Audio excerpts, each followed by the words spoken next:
முறையாக பதவியேற்றிருக்கிறார். எங்களுக்கெல்லாம் மிக்க மகிழ்ச்சி.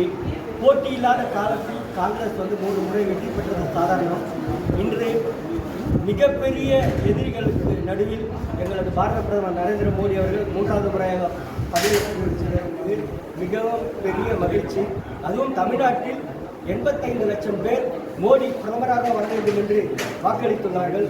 அந்த மக்கள் அனைவருக்கும் பாரத பிரதமருக்கு ஒத்துழைத்த மக்கள் அனைவருக்கும் பாரதிய ஜனதா கட்சியின் சார்பாக நன்றி தெரிவித்துக் கொள்கிறோம். இங்கே பாரதிய ஜனதா கட்சி மிக கடுமையாக உழைத்து தமிழகத்தில் 2வது பெரிய கட்சியாக உருவெடுத்திருக்கிறது. எங்களுடைய களப்பணிக்கு கிடைத்த வெற்றி, எங்களது மாநில தலைவர் அண்ணன் அண்ணாமலைக்கு கிடைத்த வெற்றி, எங்களது மாநில நிர்வாகிகள் அனைவருக்கும் கிடைத்த வெற்றி. ஒரு ஒருத்தர் 3வது முறையாக பிரதமர் ஆட்சி அமைக்கும் போது பிரதமராக மோடி ஆட்சி எங்களுடைய கணக்கை அதிகம் ஒன்று அல்ல நிறையவே நடந்திருக்கோம். நாங்கள் எங்கெங்கெல்லாம் வெற்றி பெறுவோமோ அங்கே ஆளுங்கட்சி ஜனநாயகத்தை வீழ்த்தி ஜனநாயகம் வென்றிருக்கிறது தமிழகத்தில்.